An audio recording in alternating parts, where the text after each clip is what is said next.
to the Pod Punkcast, everybody. I'm your host, Scott, and with me, as always, is the one who takes his Cali sunrise with him, wakes up with the fondest memories. My co-host, the one and only Duncan Smith. How you doing over there, D? Good, bud. How are you doing? Hey, everyone. Not too bad. Just chilling Saturday night. Just got back from a little swim. Just had a little swim on the balcony. Nice, beautiful day in the city. Yeah, throwing some balls around, and we saw each other yesterday throwing some balls around as well. Yeah, playing some catch. Good fun. Today we're talking about the debut album by Tallahassee, Florida band, pop punk band Mayday Parade. Yeah, you like that? Yeah, we'll talk about the name, I think, at some point coming up. But before we dig into this one, Duncan, what do you got? Punk news, anything, new music? What do you got? Yeah, there's a little bit of stuff going around. There's that new Rufio EP that just came out that I'm really loving. It's like 5 songs. It's called From the Outside. I'm going to add it to my Spotify right now. Oh, yeah, definitely add that. I think I'll squeeze it into my top 10 of the year. Oh, you're already making the list. Oh, yeah, I start that list in January. I usually start looking at it in November and kind of get stuff to give it. Like, also at the same time, not like you got OCD with the shit. A little bit, but it's another one that my buddy Sam mixed. He mixed that one as well. Yeah. Awesome. Yeah, I'm going to listen. Showing that the Used are recording with Will Yip. He did the that new Turnstile, and like he did the new Starting Line. So something to keep an eye on, maybe. The Used, I didn't stick with them, but no, me either. Have they been around the whole time? Like, are they change? I mean, they've been releasing albums every once in a while, but I don't know when their last one is. But like, yeah, I kind of stopped sort of paying attention to them like maybe about 10 years ago. But I mean, with this new producer, it's like, maybe you could, who knows what we get. I just went on to chorus.fm right now, and I just sent you a link here, Dunk. See this? Cobra, Starship, and Newfound Glory headline a cruise. A cruise, oh my God, yeah. It's kind of a pop punk cruise, but a little bit like, I don't know, not the pop punk that I... Is Mayday on this? No, it looks like 4 Year Strong, Cartel. Yeah. Mod Sun. Are they good? Well, that's like Avril Lavigne's husband or something. Oh, really? Okay. All right. Yeah, it looks like a lot of names I don't really know, but I bet you some of them are some good bands. We shouldn't talk shit about it, but no. It just it would take a lot to go on a cruise, but I would do a big, like, I don't know. Actually, well, I think Starting Line kind of did a cruise recently, and I don't know. Honestly, the lineups would have to be pretty solid for me to spend time on a cruise. And exactly.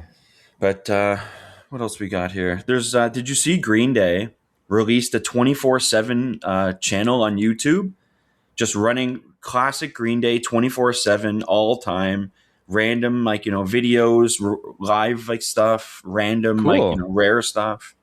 That's kind of cool. Yeah, it's kind of just tossing it on every once in a while, and like it's like good quality stuff too, like perfect quality. Just 24. How much content do they? I guess they've been around a long time and got a lot of. Oh, just toss it on. It's like a whole new era. It's a whole new thing. But it's kind of cool. But did you hear that that guy Glenn Hansard? He died. Yeah. In a motorcycle crash. Again, it's if you drive a motorcycle, your days are numbered, man. I mean, all of our days are numbered, of course, but yeah. I like the guy from, what was that other band, died in a motorcycle accident, I think last year. Rings a bell. Metal band or something. But he was 56. He was in that movie once. Do you ever see that movie? He did I never did. No, the music for it. I'll probably watch it. I've heard. I should listen to his music. I feel like I would probably like it. But he opened for Pearl Jam when we went to see them in Chicago at Wrigley. Okay. So I did see him. I guess the only other thing here I have is, did you see that Third Eye Blind with Ryan Key? They brought him out and they played Ocean Avenue at Warped Tour. Yeah, we watched that together after we recorded last time, right, Dunk? Yeah, we watched that one together. Or was that the next day? That was after we recorded, so I don't know if we talked about it. Yeah, no, I know, yeah, but that was great. It was a good Third Eye set. It was kind of weird songs they played though too. They played a lot from that first album. No, for sure. It they you never really know what they're kind of gonna fire up at Warped Tour, and like Pup Roach was kind of cool. Yeah, and you know what? Like, that's a band. Like, well, right now we're still doing. Basically, once we found out that we're going to Warp Tour, we started doing all bands, pop punk bands, or bands that are, like pop punkish, that are playing. So we're gonna get back on track to some real classic albums, or also. I put this in a classic album for me though, personally. I mean, yeah. I mean, it's 20 years old, but it's like it definitely feels like that new age like of pop punk. Yeah, it's yeah, 2007. Yeah, I mean, well, let's get into it then. So this band is they were formed in 2005. Took them a couple years till they had their first debut album, but the band consists of, let's get these boys' names on here too. This band's a big band. I didn't realize that too. Yeah, We've they're pretty got big. Derek Sanders, lead vocals, Alex Garcia playing Yeah. lead guitar, Brooks Betts, Jeremy Lenzo, and Jake Bundrick. Formed the band Mayday Parade. Duncan, when was the first time you heard this band? Anything about this album? So yeah, and actually, sorry, before we get into that. You got to mention Jason Lancaster too. Okay, He well, I don't even. He said he left the band. You're going to explain all that to yeah, me. like But the he album is was called. really he's really strong on this album, and this is like the only full length that he's on. Oh, interesting. Okay, because there's something about this. There's parts of this that I really did like. The album's called "A Lesson in Romantics." Came out July 10th, 2007. Yeah. Duncan, were you right on board right away? When did you first hear Mayday Parade? "A Lesson in Romantics." That fucking logo, that big. I don't know. They've got a look to them as well. That logo has been since day one, like the first EP. So yeah, like in 2006, I was like a courier for like my company, and like again, like just looking for new albums all the time, just trying to find anything that like might stick. And I swear, like I got their first EP from like this big sort of like you buy 5 and you get 5 free. It's almost like you get 12 CDs for a penny kind of thing, you know? Remember that? Where was that? Yeah, where'd you get that? You bought it like where was that subscription? I remember those subscriptions, but yeah, it was. I mean, it wasn't that, but it was like that kind of thing. And it was. yeah. I think it was like a Fearless Records kind of thing. And like I had to buy like 10 CDs to sort of get maybe 1 or 2 good ones. Okay. I bought the Mayday Parade. I bought like I think Rocket Summer was in there. Like the Fully Down, Rookie of the Year. You remember these bands? Like This Day and Age. Yeah. Yeah, I mean that's definitely how I got into them. Like just trying to find any new band, and then when this full length came out, like I was a big fan. So like when that first song hit, like what that did to me.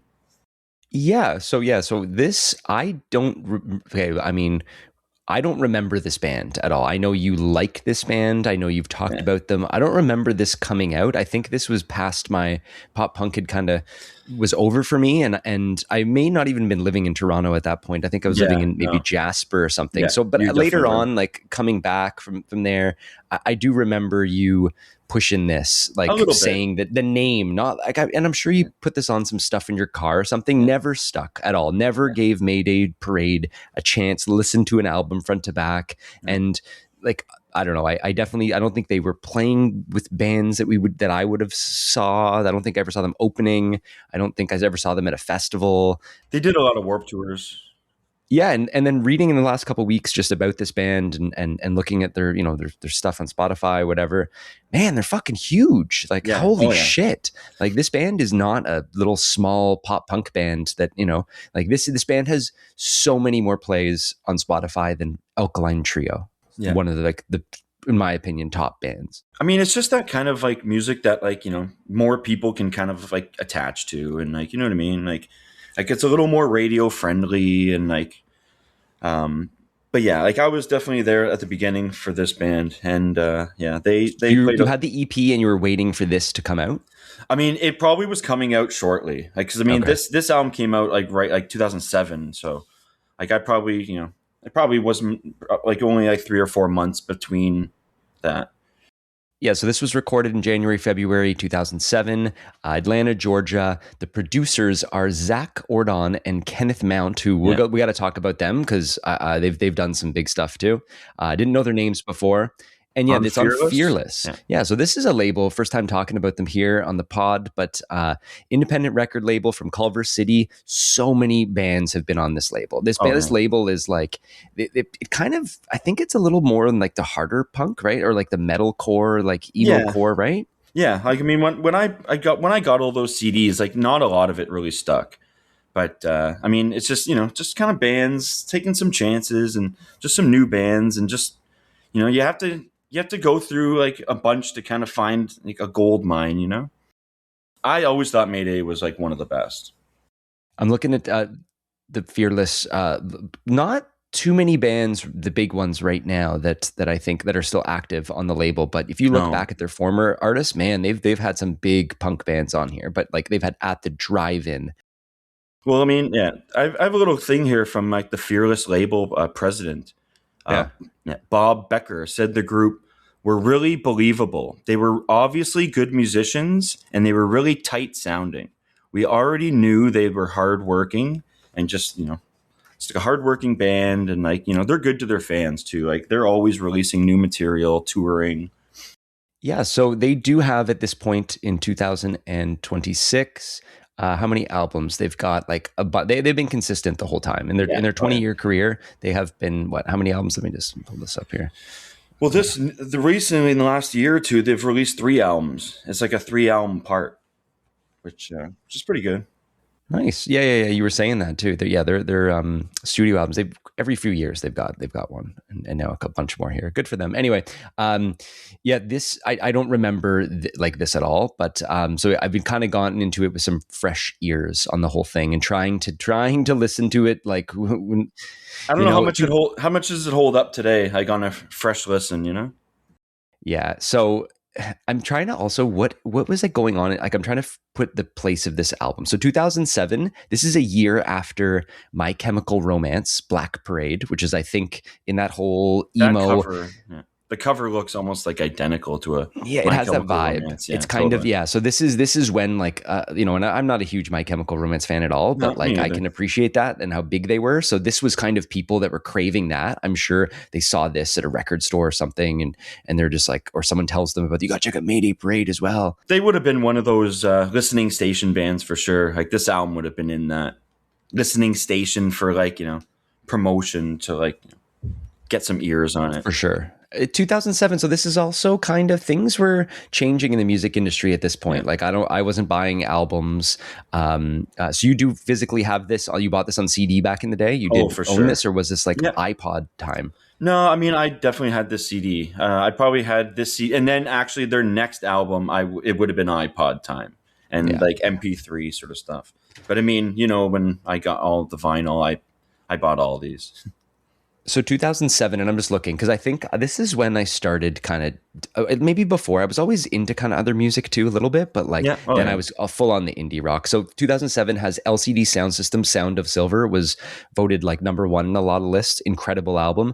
Yeah. And I didn't listen to it right then, but here's the big one I remember from that year: that first Justice album. Oh, yeah. That's That when was- it was like, love oh, that one. electro, and like yeah, and that Feist album, the first one. Like I was secretly loving that on the side, just trying not to share that with too many people, even though it's such a good album. You and just then saw also her, right?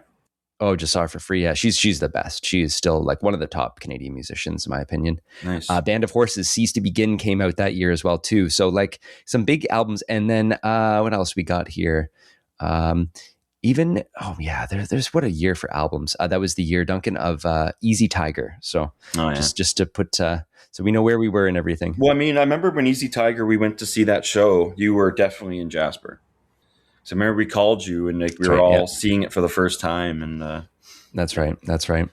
Anyway, okay, so let's get back to Mayday Parade. It's saying that this band was formed from 2 bands. So like, back in 2005, 2 bands, a Kid Named Chicago and Defining Moment.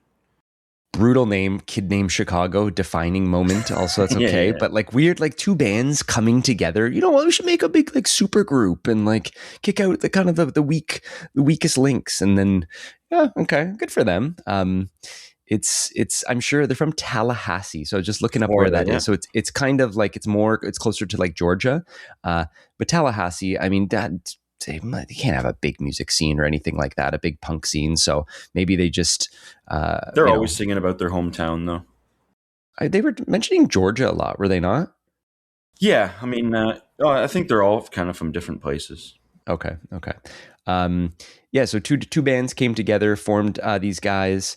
There's said on their Wikipedia tons about the Warped Tour. Seems like they were playing Warped before they had anything for sale. Is that what it says here? Yeah. Yeah, I mean, I had an article here about how I think they wrote a lot of this album on tour. Okay, maybe that's what it was. I'm looking now. Yeah, like on Warped Tour, I think they got a lot of pieces of this album together, and they're piecing it together, like you were saying, like writing on the road all the time, staying sharp. Yeah, that's how to do it. Absolute Punk gave it 85% rating. We've got Melodic with 3 out of 5, 5 out of 5 by Music Emissions. But then something called Sputnik. I was actually looking into that just because of the name, and it's just like it's kind of like a Metacritic where it has a lot of different sites on there, right? It says the skinny 1 out of 5. Yeah, so it kind of was a little all over the place with the reviews. It ended up, number 8 on the U.S. Heat Seekers, Billboard Heat Seekers, and number 31 on the U.S. Independent charts. And it did, I can't even believe this, but it has sold over 500,000 copies, which is staggering at the time. Like, I know, but by 2007, few bands were selling that many copies. So this is so much bigger than probably a lot of the stuff we've done so far. Seeing some of their top stream tracks too, just like you were saying, just like crazy numbers. I mean, yeah, I couldn't believe it. May as well talk about it now. But the first song on the album is 179 million plays in 2026. That needs to be heard. I mean, multiple songs have that too. It looks like some of their other ballad on the album too is 100 million plays. Like, again, Alkaline Trio, just to put in perspective, it was I think 5 million between the two versions for the top song on their, one of their best albums, their first album. Like, it's wild. Like, so where the fuck were they? Was it radio? Was it like just word of mouth? Well, it's actually saying that they were a big MySpace band. Like in 2007, it says April 4th, Black Cat was made available for streaming on Hot Topics MySpace. There was a whole scene of bands doing that, like that got big by that. That was such a small little window too. And it was, what's the other one? Bandcamp. That was later on, but that was like kind of posting stuff for free, or you could pay them directly. It wasn't, MySpace was like weird social media. Like, apparently it's coming back or something. Were you saying that recently? Well, Blink kind of had like their MySpace. I think they were saying that it actually never went away. It's just, no one's even using it. So this thing did sell. This thing, people know about it. I mean, I'm going to say some things about it that I probably don't know much about. That's right. But again, you're the one who knows this. This is your pick. For Warped Tour coming up, I mean, you today text me. This is in your top 5 for one of the days too. Really, I'm surprised. Yeah. Wow. The Warped Tour was kind of broken into 2 days now, like with the bands. Mm-hmm. So like day 1, like some of the big ones, like for like me, or would be like Joyce Manor. Microwave. I want to see Microwave, yeah. Oh, yeah. MXPX, Ataris, Menzingers. Yeah, the second day, Alkaline Trio, Cartel, 4 Years Strong. And yeah, Mayday for sure. Like, I can't wait to see them. Have you ever seen them? Yes. Oh, I've seen them many times. Oh, really? So this is like you're going when they come, you're going. No, definitely not. Like, I mean, it's kind of they're like, I've seen them a lot now, and I don't really probably need to see them again. Like, were they doing like stadiums and shit? Like, no, they would play like Danforth or History kind of thing. Okay, yeah, but like it would be packed and it wouldn't be cheap. No, well, it would be like $50. I mean, I remember one of their best ones was at the Phoenix, and yeah, we should get into some of the shows a little later. Yeah, we'll save that one because that's for sure. No, I'm just trying to. I'm surprised. I was surprised seeing how popular this is. Oh, definitely. How many people like it, and then the fact even that I was surprised. Like, once they kind of like blew up, it's like they're good, but they're not that good. I think they were one that just they were the right kind of music right after the My Chemical Romance, or this is kind of like post Fall Out Boy too. Fall Out Boy at this point had gone a little bit kind of super poppy. Yeah. This is like, it kind of, we'll take some parts of that and then we'll take some parts of this. I don't know. This They're is really pop trying punk to to me. cash in. They're really trying to cash in on that emo. And this is the emo that I don't think this is emo, even though I know it is like now. But again, I think I have all different, even talking with you guys last night, different view of music, different view of the genres. Like, we can't come to an agreement on these, but emo to me is not this. Well, I But mean, you put on a different song or a different album, and it might be a completely different genre. and this would be, so this would be like the okay, this is the second wave emo, I guess. Yeah, Would be. definitely. Yeah, the mainstream emo, whatever. Interesting. Okay, Duncan. Do you want to get into the track by track? You want to talk a little bit more about? Sure. I mean, yeah, we can kind of talk about some of the other stuff later because I have some articles here about like the band, kind of, like Jason Lancaster leaving and stuff like that. But Yeah, I'm interested in all that too because the album, all songs written by Mayday Parade, so they're giving credits for everyone. First song on the album, their most popular song, Duncan, Jamie All Over. oh yeah, what a fucking! This is probably one of the best openers to like any album, and I mean, like, I'm not saying it's the best, but I mean, like, this is just one of the most memorable openers. I will say this. I wrote down, starts off with a bang. This I was like, oh yeah, this band, this is going to be great. I love this album. What a way to start an album. It's heavy, production's amazing. Yeah. Sounds like, I can't believe this is 2007. Like, there's some money behind this too. Yeah, I mean, this sounds like 2007. I really enjoyed this song, and you know what I got vibes of in this song? I literally got vibes of Hot Mulligan. The one of the singers kind of has that, like, the way he's kind of screaming, he has that, and you know the part, right? It's right before the chorus. They're always trading off, and like no, I know exactly kind of what part you're talking about. But I'm like, is that what Hot Mulligan was inspired by? And like, they started maybe a little singing like that. But yeah, it starts off the first line. I had a dream last night. We drove out to see Las Vegas. We lost ourselves in the bright lights. I wish you could have seen us. Begging for change to get home, or at least San Francisco. Let's put a 10 on the high card and spend a summer on the West Coast. Now, I've actually had that dream. Right? Come on. No, but it's about going to Niagara Falls. Instead of Vegas. Yeah, it's like the bright lights, you know? So in Canada here, and if anyone is not from this area, Niagara Falls is kind of our mini little Las Vegas. Not even. It had a couple casinos before they were everywhere. Oh yeah, and it's maybe about 2 hours from Toronto, eh, Duncan? Oh, like, I gotta get there at least once. It just has a lot of cheesy. It's more like family oriented, and it just has a lot of, I don't know, shitty, cheesy tourist traps. But then it has like 2 casinos. And love a good Clifton Hill, you know. Go to a nice haunted house or something. Yeah, we did some. We've gone a couple times. We went for a bachelor party last year. It was a lot of fun. But anyways, I did watch the video to this one. So cheesy, man. But it puts you back to that time, that 2007. But like, yeah, I watched all their videos recently. But this was the second single. Oh, really? This wasn't the first thing that people heard. Okay, no. Okay. But I mean, honestly, yeah, they were saying some of these songs were kind of written before. Like, this was actually a Kid Named Chicago song. Oh, then that's what I like. I like that band. They should have stayed just Kid Named Chicago. Yeah, that's Jason Lancaster's previous band. Okay, so this is the guy that left the band. Is that what you're saying? Yeah, okay. He is like the heart of this album. Like, he's the parts that I actually like the most. Okay, but it's saying that Sanders, like the main singer now, claimed the song was kind of a tough one to choose because the band had a lot of new material to choose from, but felt pretty happy with its inclusion. They re-recorded this one and that other one. I think it's called "When I Get Home, You're So Dead." That's the first single. When I Get Home, You're So Dead. I'm just trying to see what I highlighted. Song 3. Okay. No, yeah.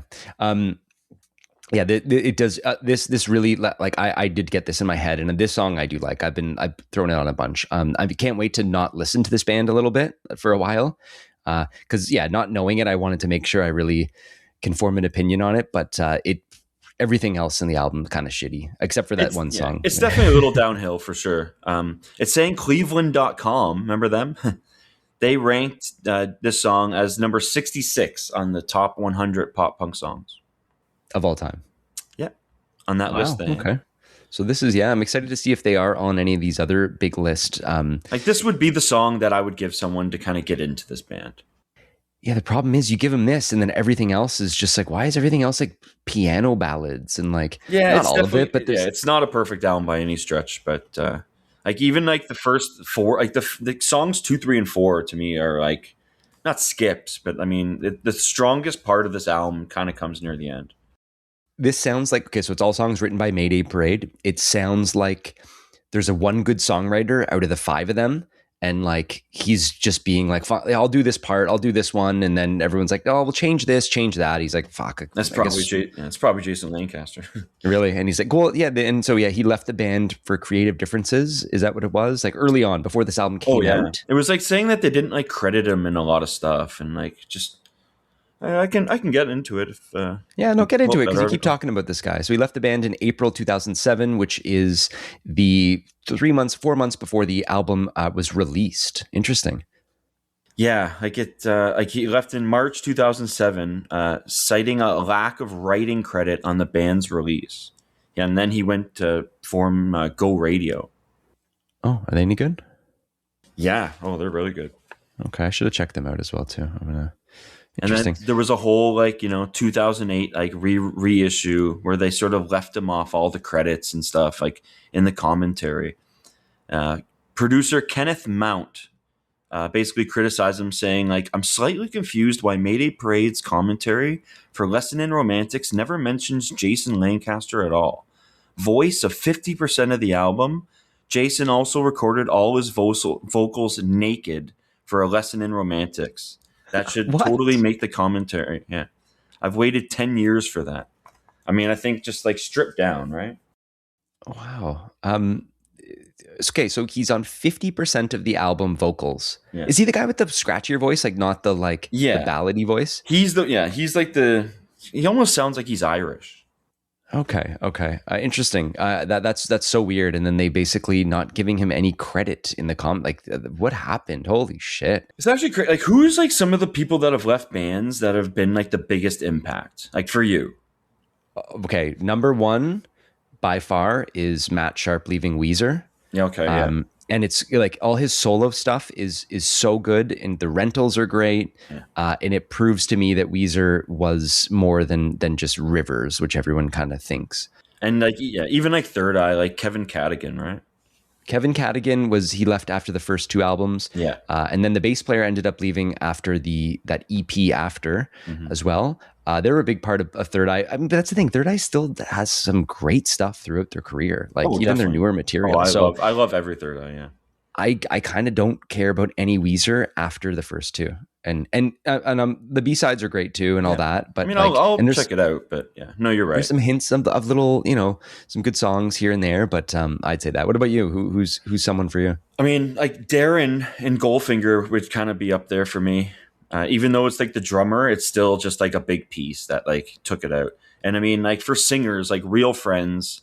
When Dan Lambton left Real Friends, like I kind of really threw in the towel for them. Yeah. We have to do them sooner than later, because that was one of the pop punk bands that I was off pop punk, but I knew that they were great and I loved them. Remember we saw them that one time at Sneaky D's. Oh yeah, great. Yeah. No, I've seen them a bunch, but yeah, that's too bad that they changed singers and no, for sure, they suck now. Well, I mean, the drummer actually wrote most of their music. Changing the singer though is like, I don't know, you can't. It's like changing the Pod Punkcast co-host. You can't all of a sudden have me and Sean doing this, it's a big part of it. So yeah. I mean, just like make a new band name or make a new band. What about the bands that basically just replace all their members over time and like there's no original members? And it's only like Leonard Skinner. Leonard Skinner has no original members. I was thinking like Census Fail. Is that like that too? Well, Buddy's like the only, I think, original guy. And like Boys Night Out too. I think that'd be another example of that. I'm not entirely sure that that's completely accurate, but Don't worry, we're not. This podcast isn't about accuracy, man. We're not. We're getting things wrong all the time. Even on that Alkaline Trio, a big correction. What do you got? About Dan. Well, I call him Dan Adriano, right? What is it? Isn't it Andriano? Uh, I'm looking it up, but yes, there's an N. Dan Andriano. Jesus Christ. Like, let's get that right. yeah. Big correction. Anyway, we were not fixing all the correct. We were making mistakes all over, but that's the fun of this. We don't care. Should probably get to the second song here. Yeah, let's do it. Yeah, Black Cat. Go for it. I'm throwing it on. Yeah. It's saying Black Cat was written through the eyes of a film director and depicts a romance on set. I love how the first, the line, it's like close up camera 1. Then it's like, the second verse, it's like close up camera 2. Because the hero dies in this scene. Your inspiration in the loss of absolutely everything. And flashback on the girl as we montage every memory. And we bleed into our bathroom sink as we fade out as the soundtrack sings.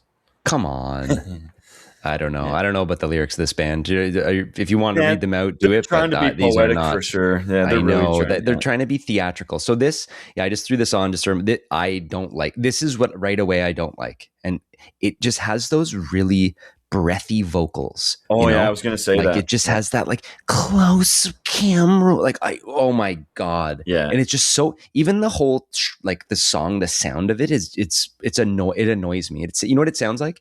It sounds like bad or just a different direction of Panic at the Disco. Totally, 100%. It's like they were like, oh, we got to be like that. Let's do a little bit more theatrics, and they try, and it's like, this is the best you guys can do with this. Yeah, I don't know. It's like Panic without the disco.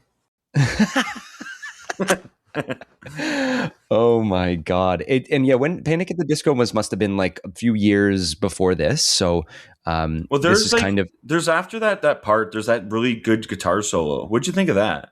Almost sounds like it's like, from like the 80s or something. Oh yeah, there's that. Yeah, like they're talented. Like, and it sounds very great. Like the production sounds great. Just it's the vocals that kill it, and the songwriting itself. I don't like that bad theatrical like. The thing is that like it's like when it's good, it's amazing, and when it just doesn't hit, it's like some of the worst. So like there's really not like a good in between. That's actually what I find with this album. I don't like the harmonies too. Some of the harmonies, especially in that song when he's saying the black cat part. You're like a black cat. Well, like it's funny because that one kind of grew on me actually as I was listening to it recently. Really? Yeah. Like I find I was like singing it to myself like all the time. You're like a black cat with a black backpack full of fireworks, and you're gonna burn the city down right now. Yeah. Some nice woes though there. Yeah. It's fun. Like, no, I knew you weren't really gonna like this. I liked it. Right, the first song, it was great, but it just changed so quickly. So, and then it's really taken a dip in a little bit. But keep going here. The next one, the first single, "When I Get Home, You're So Dead." Oh, it's the first single. Okay, let me give it. This actually says it was one of the first songs that the band ever wrote. This is the second I put this on, I realized. I wrote down brutal song. I hate this. I hate how these songs start. I just hate those vocals, man. Yeah. Like that kills it. I honestly think that like you need a little bit of like you listen to it a couple times, it might kind of get under your skin, but. I've listened to it a bunch. There were some parts of this over the last couple of weeks where I was like, oh yeah, there's some lines of these that get in your head. And then when you told me about one of the later songs in the album, I really started clinging to that one. But I don't like song 3. Yeah, this is not what I want from this band. Again, it sounds like a bad Panic at the Disco. Like, I don't know, some really, really bad Fall Out Boy even too. I mean, this one's re-recorded too, because this is on the first EP. Okay. Is it better on the first EP? Yeah, I mean they're pretty similar. It says the band originally didn't want the song on the album, but was encouraged by the label to have it on the record.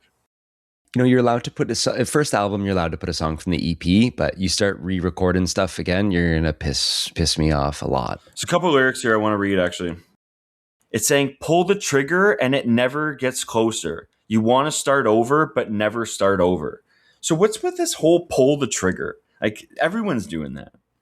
There's a lot of, at this point, I think it was a lot of those like I don't know, Oh yeah. creepy. Like Alkaline Trio was doing it. Not like they were doing it way before this too, but bands, 10 years later were still doing that, and the whole My Chemical Romance and Taking Back Sunday has that really good one. Like exactly. We'll Taking Back Sunday, best brand friends new. means I pull the trigger. Best friends means you get what you deserve. And like Coheed has the pull the trigger and the nightmare stops. Love that. That's one of the best lines. Like that'll be in your head forever. Oh, I gotta listen to some of that old Coheed again. Oh yeah. Yeah. And that's the thing. Like when there's so much good music coming out, these to me, like if you were throwing me these at the time too, I'd be like, no, I don't, I can't give. Yeah. Also, what's with the name? The name also, I don't like that. And I'm sure when you said the name Mayday Parade, I'd be like, what? Yeah, it kind of sounds silly, but it's like Mayday, Mayday. It's like a help. It's like help me. It's like a help me parade. How did they come up with that? Is it like a I kinda line from like- something? Well, I saw something that they liked the word Mayday, and then one of the band members went to a parade that week, and they're like Mayday Parade. I swear that's what it said. Oh, all right. Well, yeah. This is if this was their first single, and this is like this is going to turn some people off right away. Yeah, in my and opinion. that's the Maybe thing, people like- like this. Well, I mean, honestly, the thing is if like I wouldn't give someone this album and just be like listen to it from the beginning. Like it's like listen to like these 3 songs, and then you know what I mean. Like it's just it's not. Keep the theatrics. Did they go on to? They're much better now. Yeah. Interesting. I think you would actually like them a lot now. Like Jason Lancaster is my favorite part of this album, but like they like Mayday Parade like has really like skyrocketed without him. Wow, interesting. When we were watching the Warped Tour stream 2 weekends ago, they were on at one of the channels, and I did watch the beginning of their set, and it was decent. One of the big things that I loved, and Sarah loved it too. For the first song that they played, they literally had in the background, they had the lyrics to the song coming up as it happened. Yeah, me and Sarah were talking about how every show should have that. It is something that our brains. I want to sing along, but I can't remember the lyrics for everything. And could you imagine everyone's just singing? It's behind the band for every band. I mean, that's one day it will be like that. No, they sounded good though, honestly, and I'm excited to see them at Warped and give them a chance. I kind of feel like any band that we were seeing at our Warped Tour, I tried not to watch on that stream too much. Mm-hmm. Yeah, but these guys they started young too, right? Like they seemed young still. And if this came out 20 years ago, All right. Anyway. Yeah. So the next song is called Jersey. Says the song captures feelings of betrayal and moving on when someone you trusted leaves you feeling cold and beyond repair. So that Jersey line gets stuck in your head a lot. Oh, for sure. Well, the song starts with the chorus. So it's almost like I like songs that kind of start like that. Yeah. I do appreciate when you have a chorus that is so good and you start with it. I mean, I wouldn't say the chorus is so good though. Yeah. Okay, maybe not. But I mean, I'm thinking there's a song on the new Menzingers, and Menzingers have done done it a lot. Oh my god! Where you just do a quiet version of the chorus, and then boom, hit the bigger ones later on. They're meant to do that. Yeah. I can't start talking about that album right now. It's my favorite. It's my favorite album of the year, I think. Because Jersey just got colder, and I'll have to. Oh no, I can't read. No, I'll read it. I'll read it. Yeah, read them out, man. It sucks because when I'm saying the lyrics, I can hear it in my head so much, and I'm almost starting to sing it.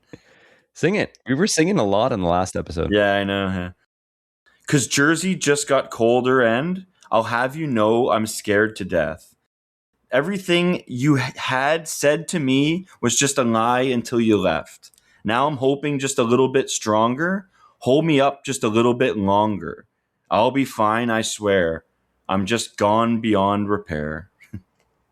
Oh, yeah. I mean, a little exhausting, yeah. As I was just skimming through the song, they kind of have a Taking Back Sunday vibe, but they got a lot of bands vibe. Way more pop punk. And Taking Back Sunday's not pop punk, but he's got a good way of singing, screaming. That poetry kind of, you know what I mean? Yeah. Yeah. And his delivery too. Oh, definitely. I mean, both of them, honestly. The dynamic of both of them actually really works on this album. Natalie Van Landingham provided additional vocals on this one, it's saying. Who's she? I don't really know. I don't know. If you don't know who she is, don't say it. Fine. I mean, I could look it up. Kidding. I was surprised to see how many times they played this live. Like even recently. Probably get it at Warped Tour. Oh, okay, nice. But yeah, okay. The next song is like one of my favorite songs on this album. It's called "If You Wanted a Song Written About You, All You Had to Do Is Ask." Was ask.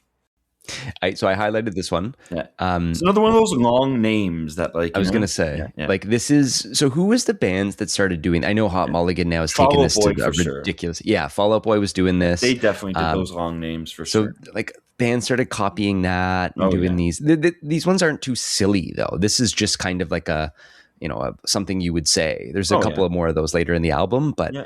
yeah, Fall Out Boy is for, at least in pop punk, was the ones I remember doing this. Yeah. Everything else before that was just a standard. Just name a song. You have to write a sentence. Yeah. It's kind of maybe one or two of those I don't mind. But, No, I like them. yeah. It's just when you have a whole album of them, Oh, like yeah. Hot Mulligan, it's Yeah. just it's kind of like, what are you guys doing? Is this a real band? Like, No, that's funny. But that's a good one. it's just another breakup song. It's like an emo anthem, actually, to me. But yeah, gut wrenching lyrics here for me. I'm throwing away pictures that I never should have taken in the first place. And it's cold in my apartment as I'm changing all the colors from the brightest reds to grays. Fuck, I love that. It starts off. It sounds like a brand new song. Like do do do do do do do do do do do do do. It has that Yeah. same like, Oh, yeah. just very briefly. Yeah, not a bad track. I wrote. I Love just that. again, I I hate the love vocals. I can't stand that. Really, I love the song. The second verse, actually, I got to read this here. And you dropped the note and we changed key, and you changed yourself and I changed me. I really didn't see us singing through this. Then you screamed the bridge and I cried the verse, and our chorus came out unrehearsed. And you smiled the whole way through it. I guess maybe that's what's worse. I think that's actually my favorite line in the whole album. Yeah, that's not bad. I guess. And the way he He's fucking sings that, like, yeah. when I first couple times I heard that, I actually had to rewind it a couple times. Oh, I can picture you in your fucking car slamming God. the steering wheel, like Belting just that like, out. yeah. Someone looks beside being like, "Is that guy okay?" Oh, Like, yeah, fuck. you still do that in your car like that? I mean, I try not to let people see it, but When was the last time you've been in your car fucking going crazy at something? the thing is I actually drive into work with my brother a lot. So on days that he isn't working or whatever, I get those days. And like music at 6:30 in the morning is like, it hits me more than anything. Yeah. So those early drive-ins, but I have to be alone. Like if I'm with someone, I can compose myself, you know? Yeah. Wow. Are you at the show? Like, do you know these lyrics off by heart too? Like, are you ready for the at the 100%. show? You're going to be like I'll be singing looking this. looking to the sky. Yeah. Yeah. Good. Okay. Yeah. I'll But I be mean, watching you for yeah, this we're not. part. Yeah, we're not. No, we're not getting this song. Oh no, really? I mean, maybe, but like, I don't expect to get like a lot of deep cuts from this album. I could probably get the first song, and we'll probably get the next song, "Miserable at Best." Oh. Okay. Do they, is this their, like, do they play this album? Like, are they a band that plays a lot of every album throughout their whole, like, career? Or do they do like a lot of front heavy early career stuff or new stuff, or you don't know? Well, I mean, I've seen them like here and there. It's almost like they actually were a band that had a good album and then a shit album, then a good album, then a shit album. So like, I actually kind of was a little on and off, kind of seeing them, and I think I saw this album front to back live at the. I think you did. I think the one you saw was on November the. Sorry. Yeah, it is May the 8th, 2027 at the Phoenix. They did this album front to back. Yeah, they played with Knuckle Puck. Amazing. That's okay. Oh wow. Okay, so they were Played every one of these songs. Oh, nice. And they played it in order too. Someone was reading. Just in order. But yeah, for this song called "Miserable at Best," like what a song! Like it's definitely a little cheesy, but I mean, I don't know. Again, if you're by yourself, like it hits harder for me. It seems to be the one that everyone kind of waits for at the show. This was one of their top. This has 100 million plays on Spotify. This to me is the lowest of the low. This is what I don't like. No, I'm I knew sorry. you weren't gonna like it. This is just horrible, awful piano. I don't like this. Like, I don't know. It doesn't seem authentic. I hate to say that. It I just think seems it does. like I think it really does. I don't know. I don't know if it's just the. Let me get this out here. The first verse. Katie, don't cry. I know I know you're trying your hardest, and the hardest part is letting go of the nights we shared. Ocala is calling. It's like saying that's where Katie resides. God damn, Ocala. I don't care. No, it's fine. Like, I don't know. I just can't believe that this is so popular. This to me, like for a piano track too, this is not good. Okay. Well, the whole thing is like, so like, okay.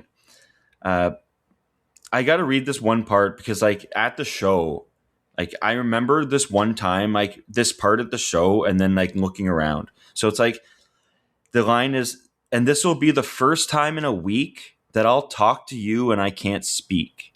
It's been 3 whole days since I've had sleep because I dream of his lips on your cheek.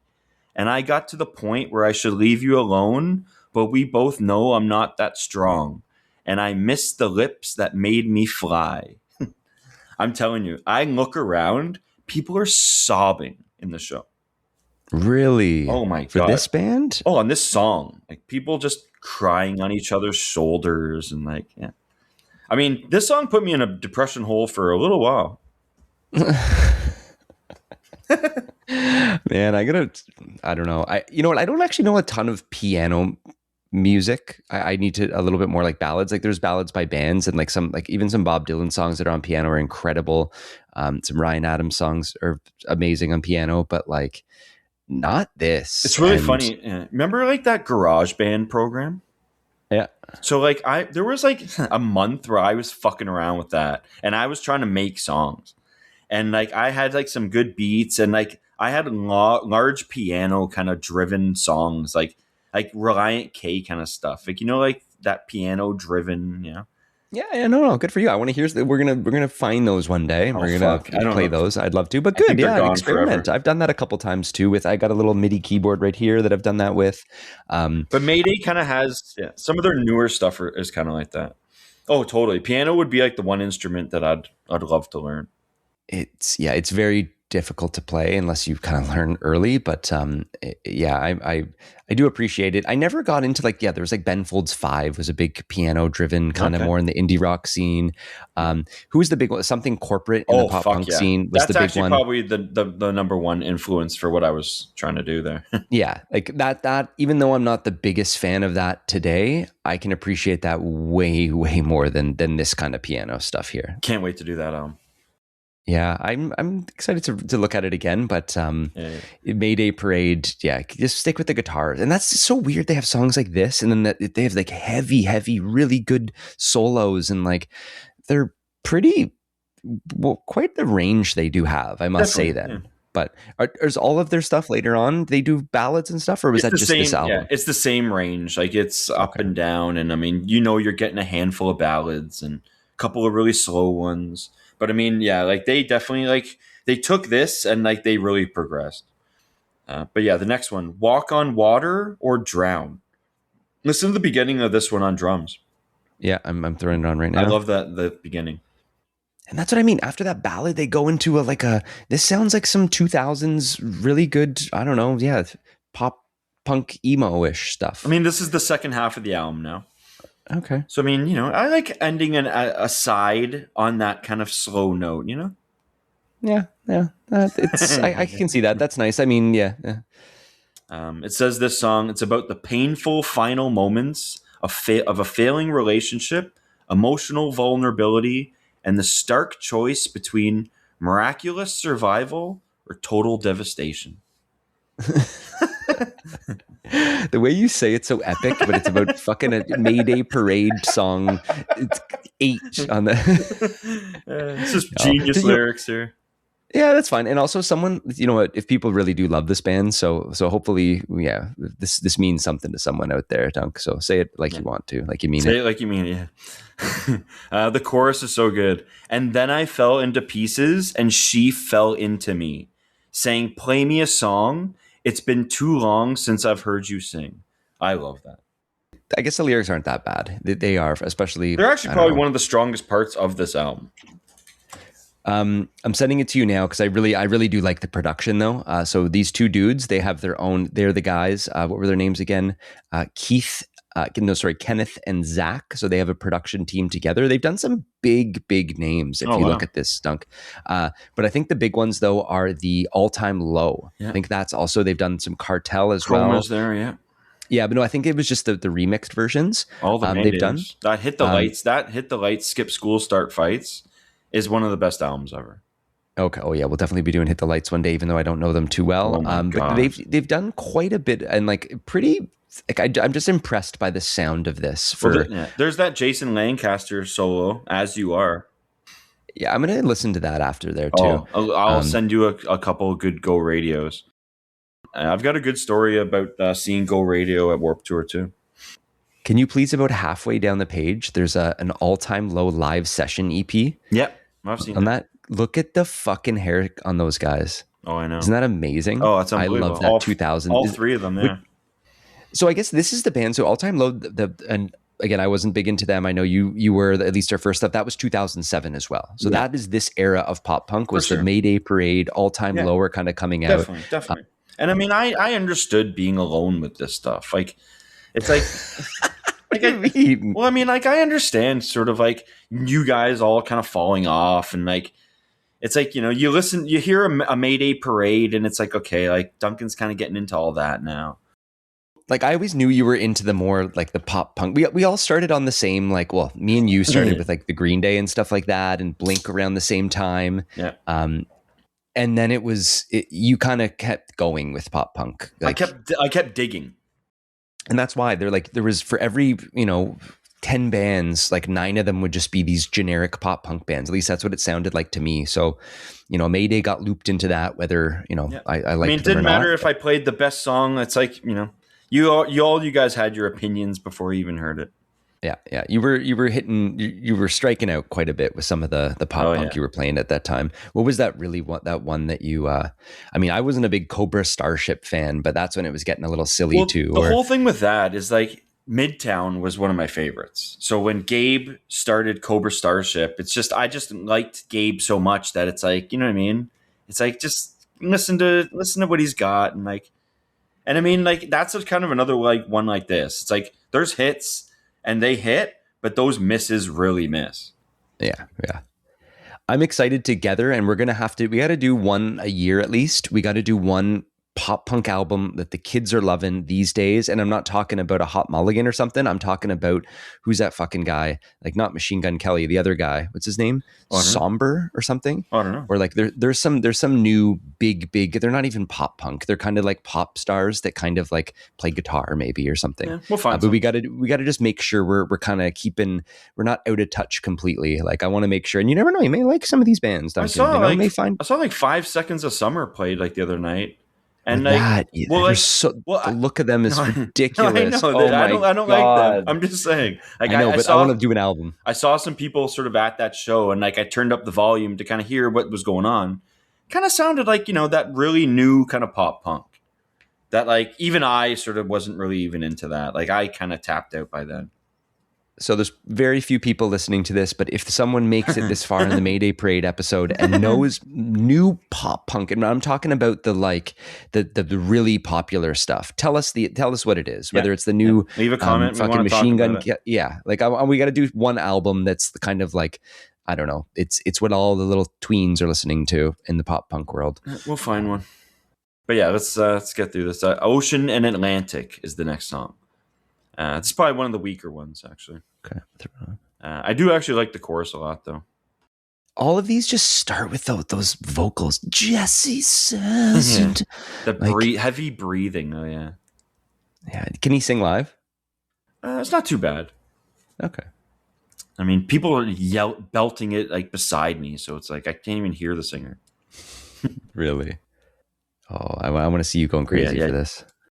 This one's yeah, nothing special, not too bad to me. I mean, it's more of a, I don't know, like a pop punk song or whatever this fucking style of music is, but um, yeah, nothing too special. yeah. There's nothing much on this, but yeah, the next one actually after that. I'd hate to be you when people find out what this song is about. Another one of those long names. Yep.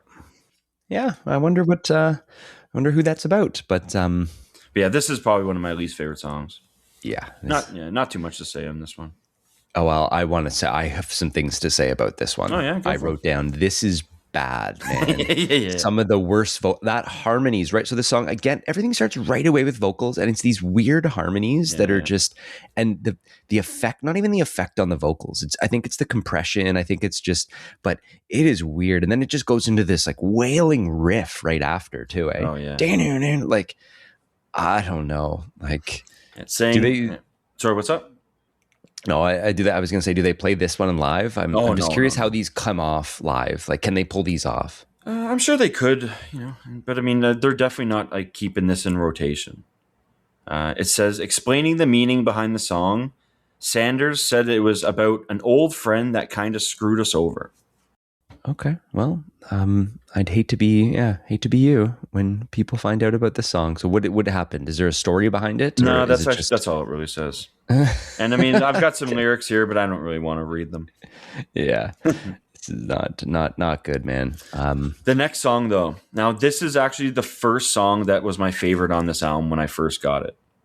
It's called "Take This to Heart." You heard this one, right? I'm listening to it right now. Honestly, these guys have some good riffs and shit, good Yeah. sounding stuff. Like I do dig this. I just Like this is definitely one of the standout songs. It says, pop punk. This is pretty good for pop punk. Like "Oh yeah, at the definitely time, right? for sure." Like I mean, for like new stuff, it's like the thing is when I'm getting into this, like my bar is set pretty low. Like I'm not expecting anything to blow me away or like be like so like amazing and be like my next favorite thing. I'm just kind of like trying to not listen to the same things all the time and like have a nice little rotation going where like I'm trying to find as much as I can. yeah, no, but I mean at the time too. Like this was kind of leading the way a little bit. Like this was something new that was. I mean, Yeah, maybe not leading the for way, sure. but it wasn't just a copy of something else completely. No. And talent. Like I don't know, these dudes can play, and like this is all right, but. Yeah, Derek Sanders says about the song, it's about a relationship, about a girl that I was dating at the time, who I'm not dating anymore. But it's about her, and it kind of was a good song, a positive kind of thing. Like I can't wait to see you, kind of thing. It's like, whatever. Cares. Yeah, it's nothing. I know, but yeah, I mean, I don't know. I like these more than some of the ballads for me personally. But No, but yeah, some of like the best lyrics here actually were on that bridge. There's like that really slow breakdown. It's like one more night, and we'll go spinning around the room and dance with our hearts on fire, because every song is ours tonight. And if you love me so, I'm going to tell the whole world that it's the greatest thing that happened to me. I finally found a good reason to come home. Now, if that was played at a club or something with like people that I love and like we were all like partying, I would be crumbling to that. really, Oh, that is some of the most like that bridge is so good. Like that whole breakdown ballad, right? I listened to it a bunch of times and I just skimmed through it now. Oh. Yeah, like it didn't stand out enough for me to write it down, but it's good. Yeah, I just love how they slow it down for that part. It's so good. yeah, no, good. Yeah. The song's on Punk Goes Acoustic Volume 3. I forgot even there was a Volume 3 of that. So Fearless Yeah. Records was the ones that were putting all this stuff, Yes. all Yeah. those punk goes acoustic, punk Definitely. goes pop, Yeah. punk goes metal, Yeah. or like They're on all it was these those. compilations that basically bands would do covers or their own songs in a different style, right? And there was a whole bunch of them. They definitely were on that Punk Goes Metal and Punk Goes 90s and stuff. Oh, that's right. Yeah, do they still do those comps? Yeah, they're still floating around. Okay, There's some I new feel one. like There was a new one that came out that I can't remember what it was now, but I looked through it and yeah, they're still pumping those out. like we can't be doing all these comps and stuff, but I feel like if we ever We should do. Yeah, we should do we one. should do a little, if we ever do some bonus little episodes or something like that, EPs and comps. And it's just, we don't have to study them forever, but I'd love to go through a Punk Goes Acoustic and laugh at that. Yeah. Like, that'd be funny. Yeah. No, that's great. Now the next song is my favorite Mayday Parade song. Really? Like out of all those tracks? I really think so. Like, I think that this is the one. Champagne's for celebrating. I'll have a martini. Amazing. What a great line. Well, it's funny. It's saying that song title is a quote from Mr. and Mrs. Smith. The movie. Oh. Yeah, the movie. I've never seen that movie. Yeah, that's with Brad Pitt and Angelina. Yeah. I think I've seen it, but I obviously don't remember the line. I almost want to see that movie now. Oh, if we talk about a movie, you got to be watching it. Yeah. Oh, for sure. That's any bands we mention, I'm listening to them the next week. So 100%. Yeah. And some of the stuff that we missed, like last time we missed the Alkaline Trio documentary, you better be watching those YouTube clips that you posted. Yeah. This is the one, as I was kind of, I don't know, we usually, me and you don't talk about the album we're going to talk about, but you hinted me towards this song, which I'm glad you did. Well, because you were saying how like it was it wasn't even front heavy. Like if an album's not front heavy, it's hard to kind of get to the end. I was struggling to get through it a little bit, but then I did listen to this a little more, and I knew right away this is the kind of stuff I would want to. This is a really, really, really good song. Yeah. Okay. I'm glad to hear you say that. It's there's so many parts. Like find out, is this the other guy too? Oh, they're both like belting this one out. Yeah, Okay. Jason Lancaster's so like he's like sprinkled through this whole thing. This is what I would love if they were all about this. Like they have like kind of that's they what I mean. change speed. Yeah. They change. There's some parts. There's one riff in the pre-chorus too. It sounds like something else, but it really fits. Like whoever produced this song or made this structure, like wow, this is almost like a 9 out of 10 pop punk song. It really is. Like if the whole album was consistent like this, yeah. But yeah, we got to spend a little time in this one. So the first verse, she left her books, her car, her clothes, and a note. But all she wrote was, "Tonight I'm leaving on a train." I fucking love that. She says she's headed west to make it right for one more night. Well, I don't blame her if she is. And then it's like it builds up. But he thinks it's just one more sunset. After all, it's her fault if she hasn't caught on yet. Fuck, it's so good. And it's like, no, I dig it. Yeah, I don't. Again, I lyrics aren't big for me, so I haven't listened to that. But music wise, holy shit! Like it hits, and yeah, the delivery on the vocals are great on this one. Yeah, no, I can't get enough of this one. I mean, the lyrics are Do they too play good. this live? I mean, probably not, but I mean, you never know. Like I've kind of haven't really been looking at what they've been playing. Okay. She says she'll be my tourniquet. As the record on my radio plays, her favorite song for 2 whole days. And the drag stretched out for miles and miles, and what she'd give for one more smile. And how she hoped he missed her, because God, she missed how he would kiss her. Kind of stupid, actually. No, it hits though. I mean, Honestly, the song it's more the delivery that they yeah. You can tell this one, he's passionate about this one, and yeah, they're rocking out here. Like, and remember that whole thing? Yeah, there was that thing with the Ataris, like how it's like they just stop like that line and like they didn't say it. Mm-hmm. So they have one of these at the end here where it's like yeah, you're walking down a road that I can't, and it just cuts and then doesn't say go. Yeah, I'm looking at the lyrics now. Oh, cool, good, yeah. Well, I like when bands do that, and good for them. Just a little thing. Just what are they putting this at the end too? Like, what is this? I can see why Cartel did that for their thing. Their big kind of, you need something question and answer. You need something at the end to kind of like keep that high.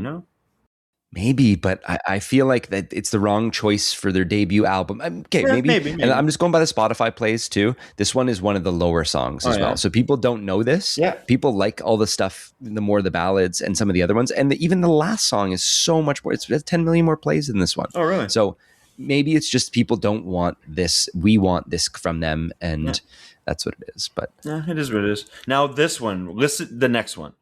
You be the anchor that keeps my feet on the ground. I'll be the wings that keep your heart in the clouds. Yeah, so this is the last song of the album. It's 12 songs. Say what you have to say about this one, bud. I want to make some comments about this once If you listen to the beginning of this one, he breathes in real Oh, I listen to the know. breathing on that. It's like hitting a fucking bong or something like that. Oh, I know. So It's so one of the funny. big things I've learned from editing these podcasts is the amount of little mouth noise that we all fucking make. Yeah. Dude, you take those out of your fucking album too, though. Oh, Like if fuck. you're in a big studio and you got all these tricks and tools, Dashboard's got a lot of that on some of his it's on newer purpose. albums. Obviously, it makes it sound very And like like strings when they're like changing like the the chords, like on a string, what? like on the guitar. It's like on the acoustic guitar, you can really hear like how like he goes up like the neck. Oh yeah, like the fretboard slides and stuff like that. Yeah. I know. I do like that as long as it doesn't distract you Yeah. from the music. There's a couple songs, and actually there's a couple, we're mentioning him again, but Ryan Adams, there's a couple piano songs in some of his albums, and you can almost hear the squeaking of like the studio stuff, either the chair or the actual, and it kind of takes you out of it. No, but that like, I actually love that a lot though. I do like how the natural stuff, but not where it's like you don't want to know it's there. You don't want to be like, oh, I know about that now. But almost if it's not there, it sounds a little too perfect and too clean. Exactly. You know? Yeah. You want those imperfections, but Definitely. I don't know, but I don't like the breathing. I don't like the choices of all this, but No, whatever. But, it's saying, people do. It's saying that the name of the song, Alex Garcia, the guitar player, was saying that the band was just trying to be poetic with like the name. Okay, so it just made it up. Okay, bunch of poets. These guys. No, not like Alkaline Trio. I mean, like this song actually has a nice like call and response, like the trade off of the two of them. I'm skimming through it again now, man. Oh, it's just like that those choruses. Like this is so cheesy. Yeah, I mean, it's like they're kind of like it's such like they're soft ballads. It's like I was nearly scared to death of why you left in paragraphs. The words were nearly over us. You stop and turn and grab your bags. This could be like, I don't know, this band is a little bit something for everyone. So I can see like a couple going to this concert and like someone loves all their fast, like kind of more punk stuff. And then, the girlfriend could be the other way around too. Yeah. Really likes the ballads and likes all this like breathy, like, I don't know. This is way more pop than I want my pop punk. Yeah, it's saying that on a thread here. This song's a direct reference to a poem, "A Dream Within a Dream" by Edgar Allan Poe. Yeah, interesting. Just like the last, the chorus and stuff. So I wrote down one comment about this song, and actually, if there's one thing, listeners or listener, if you could do, please go to song 12. Go to about the 4-minute and 25-second mark. I'm going to listen to it quickly here again. It is the worst way to ever end an album that I've heard yet. Duncan, look at how how the album ends, right? Oh, for sure. It basically ends with the same vocals, only vocals though. Like it's so heavy, and then it just cuts. And then what does he say? Oh, I gotta listen. I mean, I actually really like the bridge of the ending there. Are you gonna read it? No, you do, please. I mean, it's Jason Lancaster, and it's like, if you sing to me sweet until then, I may never sail Virginia again. And as this current moves slow for me, this much you must know, we'll meet again. And I'll have you know, I'm scared to death. It's funny, I actually thought that it was a decent way to end the album. Okay, so the very last lines of the album, it's the chorus that ends it, right?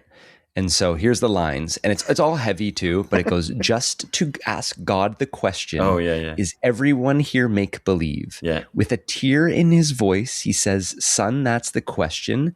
Does this deafening silence mean nothing to no one but me? Yeah. And it all cuts out under that last little bit. So it's like, nothing to no one but me. Like, I had to play it for Sarah and just like, Sarah, look at how this album ends. Because like she was taking some Mayday Parade a little bit when I was putting some songs on the other day.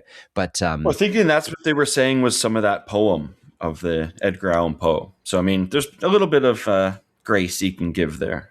maybe, but I just that decision to do that, or I can't imagine at the last, I don't know, them playing it front to back, that last little bit, I'm sure is the crowd at some point, but Yeah, please, everyone, listen to the end of this and just yeah. like tell me I'm wrong, please. Like, why did they do this? Yeah. This is bad. So, I know for sure. so that's the full length. It rounds out at 46 minutes, 42 seconds, 12 songs. Yeah. There's a whole bunch of bonus tracks. Duncan, I didn't listen to them, but you can go into all this stuff if you want. But No, we don't need to go too deep into them. It was like 2008, the reissue on Fearless had a couple bonus tracks. 3 years, 3 cheers for 5 years. It was like on the anniversary edition, but like I actually love that song a lot because that EP, like I love that EP. That's kind of where I started and got into them. oh, so that's a song from the EP. Yeah, Okay, yeah. not a fresh B side. What about this other one, Old Man Drinking Games? Oh, Is I that love a that B one. side? Like honestly, both of these songs are amazing. Like yeah, no, this One Man Drinking Games is from that EP as well. Okay, so they reissued an album a year after it came out. What? Yeah, oh yeah, they're both on Why? that Tales Told by Dead Friends EP. But this One Man Drinking Games is the song that made me a fan of this band. Oh man, I gotta put it on then. Oh, it's so I good. kind of stopped. Like I just at this point, I'm just like, I've had enough Mayday Parade. Yeah. But I'll listen to that then. No, It's for on sure. Spotify. Yeah, the Okay. drum rolls, it's like he's like doing like a nice little rim shot drum roll, and like it's just a constant drum roll the whole song. But I got to read out these words here because they're Yeah, too good. please.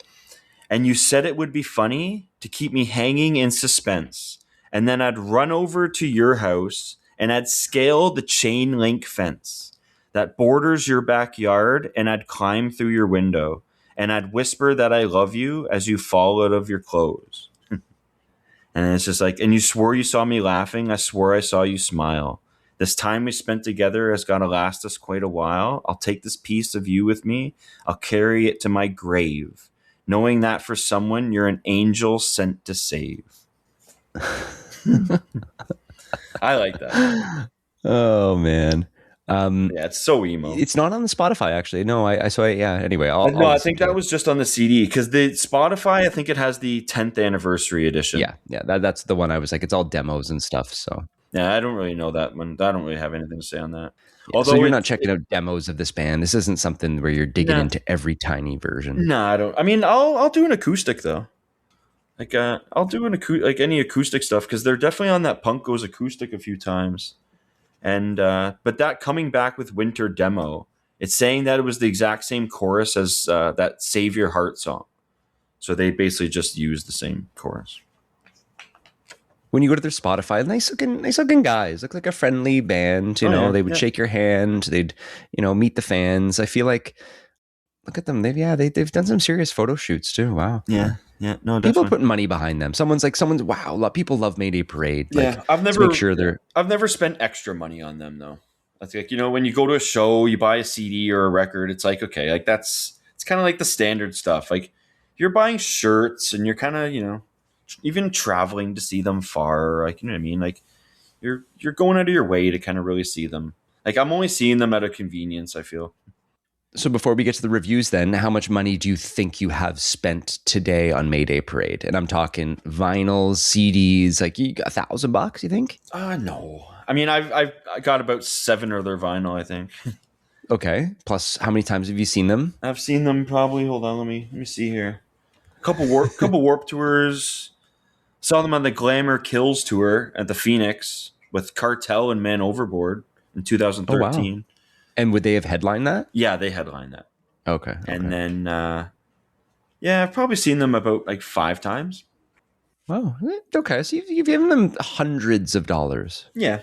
But I mean, spaced out, so it doesn't really feel like I'm losing much. Oh, and that's fine. And they deserve it too. Like they're hardworking guys. Got to Yeah. entertain myself, Yeah, no problem, man. There'll be bands. You'll be shocked how much money I spent on them, and like you never even heard of them. So funny, actually. I gotta say. So at one of the Warp tours, I think it was like 2012 Warp tour at Molson Park, or no, at Molson Amphitheater, and it was raining, and it was like just really like raining hard, and like I remember me and Leo were kind of like we had to go to my car to sort of get out of the rain, and I think we were missing Mayday Parade, and he turned to me and he's like, "Rain Day Parade, eh, bud?" It's one of the funniest things I've ever heard. I would say for making list, probably top 3 funniest people I've ever met, Oh, Leo. yeah, definitely. So he knows what to say at the right time. He's watched a lot of Simpsons, or Oh, yeah, he's watched there's something definitely. real. He should be a comedian. But Yeah, it he was makes a really lot of people laugh for sure. so funny. But yeah. Yeah, Mayday Parade. So, what are you giving this album, Duncan? Any way possible out of 10, 5, 16, 30, money? I think I'm doing out of 10 now. But I mean, that thing with my whole skips, that was kind of fun. Maybe I'll get into that again sometime. The But whole thing's about changing it all the time. yeah, That's yeah. the fun part. Like I have a 7 out of 10. Solid 7. I mean, Wow. I Okay. thought like 6.5 is a little low, 7.5 is a little high. And if they came perfect venue front to back, I actually have $100, but I'd probably pay more than that. I'd probably pay $200. Like if they're playing a full album at a perfect venue, usually I'll actually pay a lot for that for any band that I kind of want like. So, how much did you pay? So, you went to the Phoenix show, and so you pay. You see that again if they do this album front to It back. was the You do Glamour, it. yeah, the Glamour. Well, yeah, actually, that I seen them for a Glamour Kills, the one where they did front to back. That was at Phoenix too. You're right, with Knuckle Puck, and yeah, I remember it being really good. But after that, it was kind of like I probably don't need to see them anymore. But I mean, I'm excited to see them at Warped Tour in a couple weeks. I would say, look, I'm not to offend anyone, but listening to this, I think it's got some good tracks at times. Not for me. I think really the vocals absolutely kill it. Like, it's ruin it for me. And maybe it's more the production. Maybe live will be a little bit better. It doesn't have that, the compression that's making all the little softs so pronounced. But I got to give it like maybe a 4 out of 10, and That's all right. I don't know. And that's an okay. Like that's I'm going by the Goodreads. Goodreads is like 2 out of 5 is okay. So I'm doing the same thing. 4 out of 10. It's okay. It's a heavy fail. Yeah. I got through it. I'm kind of glad it's over. I'll see that honestly, and that's it. Out of the Duncan's rating system, essential in the mix, defend them, see them at a fest, or done. I am doing see them at a fest because we are, and then they may go down to the done, but they could be good though. They started and were finished before anything. Yeah. But yeah. No, that's kind of what I sort of thought that you were going to put them. I would like to see if this many people like them, if you're going to be singing along, yeah. like I feel like that'll bring out a lot too. And what the little bit that I saw on the Warped Tour thing, they sounded great live. But if there's anyone else that I've got to see while they're playing, like they're not a band that I need to like catch, like, you know what I mean? Like I'll see a lot of bands over them. Yeah, same. I will too. But there'll be a big main stage band probably later in the day. Yeah, no. For me, second he brings out that piano and starts doing some shit like that. Katie, don't cry. I'll be looking over at you and like I'll be laughing. I'll be laughing. You better not be crying. Oh no, if you're crying. Oh no, I'm not sad like that anymore. I'm not sit alone in your room in the dark sad anymore. No, you're like happy sad, happy tears sad. It's more kind of like I've experienced everything and I did my best, and I'm still alone kind of sad. Were you sitting in your room in the dark crying? No, but I mean, that part. I spend a lot of time by myself as a courier. So like just a lot of that, just like overthinking and like, you know what I mean? Just spending too much time just overthinking some of those situations and replaying things in my head. I mean, we all do that no matter what, even if you're not like no, for sure, sitting in your bed thinking. But then when you got a Mayday, like, in your ear, it's like, it's kind of hard to stop thinking about that stuff. But, Katie, don't cry too. Duncan, don't cry. I know that one hits you too. I know. But I actually have a thing where I want to put the band in the tier, and then I want to put the album in the tier. So I'm putting Mayday Parade in the mix, and I'm putting the album as I'll defend it. Yeah. Oh wow! You like that? You like that? Oh, so Mayday's higher in the mix. Like the Mayday in the mix for sure. Oh, anytime Mayday has a new album, like I'm listening to it. Like I'd say the album that just came out, it's like a 3-part. Mm-hmm. The thing is it came out over 2 years, so I can't really put it in like a top 10. But I'll always listen to it like really hard, and like there. And the thing is like if it's maybe like a 10, 12 song album, you'll get like 5, 6 songs that are like amazing. And that's actually kind of how a lot of their albums are. The highs are really high, and the lows are really low. So in listening to this, and I saw that I always check what albums come out every week, and if it's something I've heard, I'll throw it on the Spotify. And I saw that one of those albums came out, I think 2 weeks ago or 3 weeks ago, and I listened to it. And honestly, I was listening to it through. I'm like, oh, like it didn't offend me. It's 3 albums. I feel like this could be their weaker stuff, maybe too. You had said the thing is it's like kind of the start, and it's some of the most popular. And like, yeah, I mean, first album, like we're trying to start on some of these first albums if we can, but you wouldn't really talk about the next couple without talking about this one. So the big question that everyone is waiting for, what does your brother think of this album? Have you ever thrown it on for him? He can't, no. You put that piano one on, I'd love to hear his reaction. That would be a funny experiment.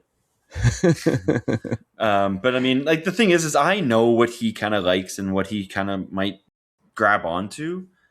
It's not this. I mean, sometimes like if it's like one of the faster paced songs that aren't kind of like cringy, like it kind of just blends in. But he kind of thinks a lot of this sort of just sounds the same.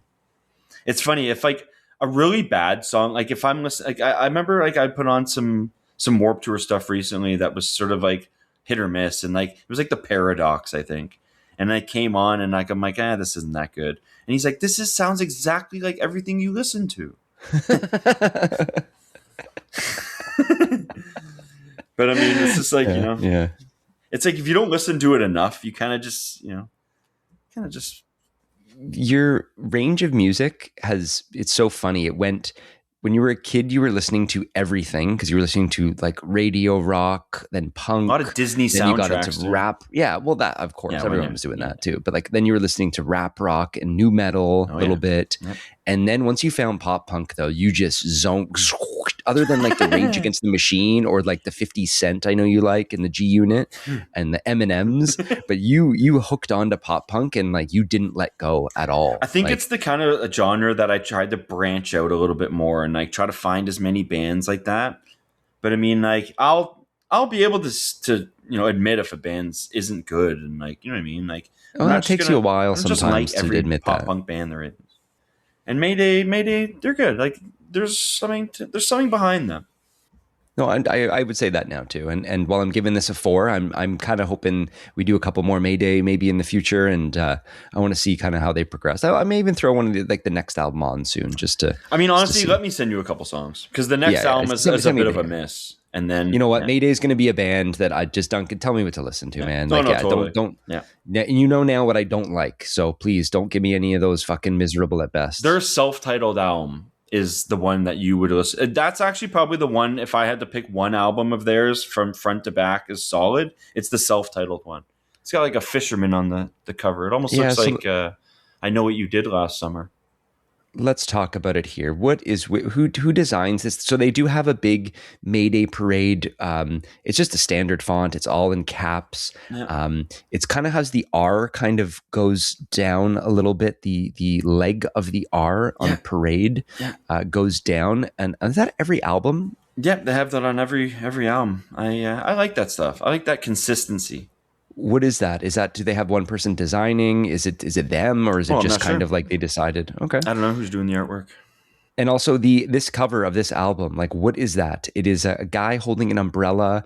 New York City is in the background. I think I do see. Yeah. I think it is New York City. What is this? It kind of has a rising sun. It's got no face. It's like a faceless man.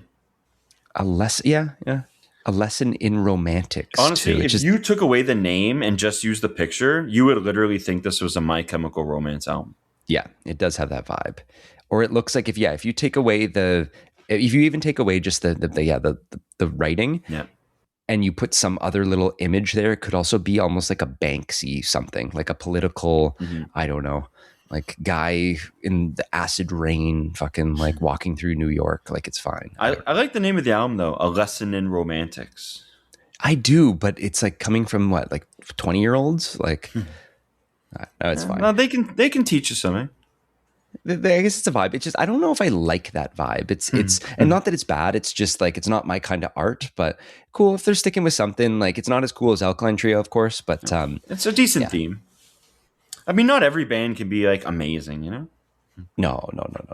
But yeah, what All about right, like the Duncan. Rolling Stone and Consequence of Sound? Do we have that? Yeah, we can get to that. Let's check it out. So I'm going to open up the Rolling Stone here. Top 50 greatest pop punk albums. It's something we're making fun of here. I'm just I'm gonna searching say it's Mayday and not on there. not on that. No, So it no. does not hit that. And let's see what Are any of their Consequences albums Sound. on there? No, I just searched Mayday and there was nothing. Yeah, So yeah, yeah, not top I will. 50. It's a No, little bit no, no. too And new. I don't think it's in the top 100 pop punk bands here either too on this list of the Consequences Sound. So, No, no. you know, yeah, and Probably that's okay. rightfully so. I bet you there is on some pop punk lists out there. I think we're gonna widen it a little bit Yeah. soon and maybe check out some others because I'm curious. But like, dude, if you have 175 million plays on a song, like you got to be on some lists too. Yeah. But while we're at it, let's look at we're going to stick with Thing too, but we do have to check out the Consequence list while I have it open. Yeah. The next band? Last week. Yeah, the last week, Good Riddance apparently was number 96 in the top 100 pop punk bands Can't wait to all see them. time. And now 95 Who is it? is Who do we No got? Use for a Name. Nice. So No Use for a Name. What's your Okay. thoughts on them? They've been around. But they're okay. I mean, I know that Soulmate song. They're like a skate punk band, right? They're skate punk. They have a little bit of pop punk too. Like I think that kind of can be considered. So the main guy, Joey Sly, though, passed away, right? Like tragically a few years ago. Died in 2012. But yeah, I got to listen to more of them. And I'm not sure what the other guys went on to do, but that must suck when you're main dude. And Tony Sly had some solo stuff as well too. That's pretty decent. Yeah, it's saying they formed in 1986. Wow. Yeah, we're going to do, again, now that once Warped Tour is ending a little bit here, we'll get back in order. We're going to do a new album. We got to also do a super old, like, pop punk album, I think at some point too, and talk about that. And I think it was mentioned yesterday with one of our friends. Do you consider, Duncan, the Ramones pop punk? Yes or no? No, that's punk. Like, I mean, some of the... I think it's, yeah. But I mean, like, it's like, it's definitely poppy. Like, don't get me wrong. Actually, you know what? Like, yeah, I would say that. I would say that it is pop punk. Yes, I think it's pop punk, but they didn't like way before. Like I'm thinking it's kind of like Sex Pistols and stuff like that. Like that's like punk. You know what I mean? Like thrashy kind of stuff. Like it's if anything, like Ramones is a lot. Sex Pistols have a little bit structured. of pop punk. Yeah, but I mean, like the Ramones is a lot more structured and like you know. Yeah. Sex Pistols only have one album, and like it's crazy. Ramones have many albums, but they're so consistent too. Yeah, I got to listen to more of them too. But I think we should do one of those or something like that. Oh, for sure, definitely the first Ramones. It's saying Rock Sound 2014 list of 51 most essential pop punk albums. It's on there. It's number 51. Okay. Yeah. This one. Yep, this album. Good. Okay. Yeah, it's going to be on some lists, I guess, and I can see that, but I don't know. All right, but I'll just blast through a couple things here on my end. But any articles, anything you got, Duncan, bring them up.